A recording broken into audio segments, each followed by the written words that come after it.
ဟုတ်ကဲ့ဒီတစ်ခေါက်တော့ကျွန်တော်တို့မိုတွန်ပတ်စဝါချိန်ကြီးလေးပြောပြပေးမယ်နော်မိုတွန်ပတ်စဝါကအလွယ်တကူချိန်လို့ရတာရှိတယ်တချို့ကြတော့အကောက်ဝယ်ဆော့တယ်လေဝယ်ဆော့တော့ရက်30စောင့်နေရတာမျိုးပေါ်နေတာမျိုးရှိတယ်ချိန်မရဘူးပေါ့အဲ့လိုလူတွေအတွက်ပါတခါတည်းကျွန်တော်ပြောပြပေးမယ်ဒီဗီဒီယိုလေးမှာအခုလောလောဆယ်ကတော့ဒါရိုးတန်းချိန်ကြီးပေါ့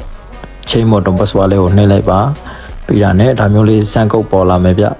စမ်းကုတ်ကိုနှိပ်လိုက်ပါကိုမိုတွန်နဲ့ချိန်ထားတဲ့ဂျီမေးတဲ့ကုတ်ကြမယ်ပေါ့အကုန်မကြခင်တော့ဒါသူ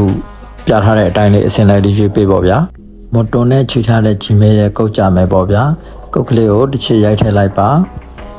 ရိုက်ထည့်ပြီးဒီ confine လေးနှိပ်လိုက်ပြီးဆိုတာနဲ့ဒါဒီလိုလေးပေါ်လာရင်အပေါ်အောက်ပတ်စဝါကိုတူတဲ့ဟာရိုက်ပေးပါအခရာအကြည့်တစ်လုံးပါမယ်ဗျာအပေါ်အောက်တော့တူနေဖို့လိုတယ်ပြီးရင် confine လေးနှိပ်လိုက်တာနဲ့ကျွန်တော်တို့လိုချင်တဲ့ပတ်စဝါချိန်နဲ့ဟာအောင်မြင်သွားပြီပေါ့ဗျာအခုပြပေးမှာကတော့ရက်30ဆောင်းရတဲ့လူတွေပတ်စဝါချိန်ကြီးပေါ့ဗျာပထမဆုံးဆက်အကောက်လေးကိုနှိပ်ပေးပါပြီးရင်မိုတွန်အကောက်ကလေးကိုနှိပ်လိုက်ပါဗျပြီးတာနဲ့ forget password ဆိုတာလေးကိုတစ်ချက်နှိပ်ပေးပါနှိပ်ပြီးပြီဆိုတာနဲ့ကိုမိုတွန်ပတ်စဝါချိန်ချင်တဲ့အကောက်ရဲ့မိုတွန် Gmail လေးကိုဒီမှာတစ်ချက်ရိုက်ထည့်လိုက်ပါ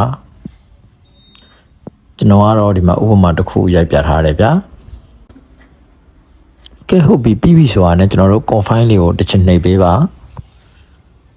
ဒါကတော့ထုံးစံအတိုင်းပဲပေါ့ဗျာအစင်လိုက်လေးပဲရွေးပေးလိုက်ပေါ့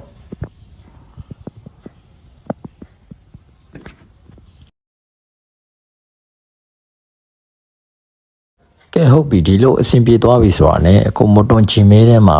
ဒီလိုလင်းလေးကြားလိမ့်မယ်ချိန်နှောင်းကိုနှိပ်ပြီးတော့ကိုကြိုက်တဲ့ပတ်စဝါချိန်လို့ရပါပြီအားလုံးအဆင်ပြေမယ်လို့ထင်ပါတယ်ခင်ဗျာကျွန်တော်အကောက်ကလေးကို follow လုပ်ပေးခဲ့ဖို့တောင်းဆိုချင်ပါတယ်မိုဘိုင်းလက်ကျန်နဲ့ပတ်သက်တဲ့တခြားအကြောင်းအရာတွေဘာတွေသိချင်သေးလဲဗျာညီကိုတို့သိချင်တဲ့ဟာကို comment မှာရေးခဲ့လို့ရပါတယ်ကျွန်တော်အတတ်နိုင်ဆုံးဖြေဆိုပေးပါမယ်ဗျာအဆုံးထိကြည့်ရှုပေးလို့လည်းအားလုံးကိုကျေးဇူးအများကြီးတင်ပါတယ်ခင်ဗျာ